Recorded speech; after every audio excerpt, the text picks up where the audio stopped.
Normally হাঁটতে বের হয়েছিলাম। এরপর হচ্ছে মেয়ের বাবা বলল যে চলো তাহলে আমরা কিছু খেয়ে নিই।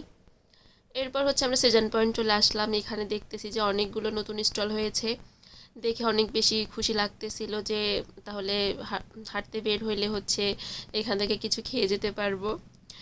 যাই হোক, এখন আমি একটা নাগা বার্গার অর্ডার দিয়েছিলাম। এখানে হচ্ছে এক এক স্টলে এক এক আইটেমের খাবার পাওয়া যায়। এখন এই যে আমার নাগা বার্গারটা রেডি। এখন আমি সবাইকে অফার করতেছিলাম যে আমার থেকে একটু নাগা বার্গার সবাই একটু খাও, কিন্তু কেউ ঝালের ভাগিদার হতে চাইলো না। আমি একা একা খেয়ে নিলাম। তো দোকানদার ভাইটা বললো যে আপু আপনার জন্য কি পানি আনবো? আমি বলতেছি যে না, কোনো প্রয়োজন নাই, আমি প্রচণ্ড ঝাল খেতে পারি।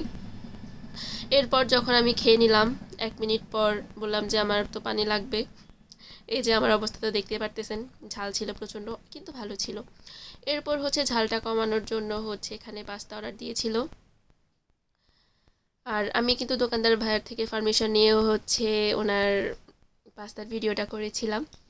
এরপরে যে ওনার পাস্তা রেডি করে আমাদের সামনে দিল, আর আমরা সবাই মিলে ট্রাই করেছিলাম। না, অনেক বেশি ভালো ছিল। এই স্টলের প্রত্যেকটা খাবারই মজা ছিল। এরপর হচ্ছে এদিকে হচ্ছে সাম্য নিয়েছিল হচ্ছে মিট বক্স। এটা আমি ট্রাই করি নাই, কিন্তু ও বলল যে না, ভালো ছিল। এরপর হচ্ছে এদিকে হচ্ছে আমার মেয়ের বাবা হচ্ছে নিয়েছিল মোমো, আর ওর মোমোতে আমরা সবাই ভাগ বসিয়েছিলাম। ভালো ছিল, অত খারাপ ছিল না। এরপর হচ্ছে সাগরদা নিয়েছিল হচ্ছে নাচোস। ডেকোরেশনটা কি সুন্দর লাগছিল দেখতে। কাঁচামরিচের সমাহার, এটাও ঝাল ঝাল ভালোই লেগেছিল।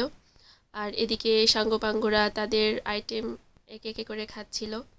এরপর হচ্ছে আমি সাগরদার জন্য অপেক্ষা করতেছিলাম যে উনি কখন রিভিউ দিবে নাচোসে, তারপর হচ্ছে আমি খাবো।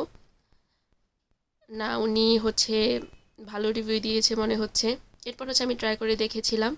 এরপর হচ্ছে না, আমার কাছে মনে হচ্ছে না ভালো।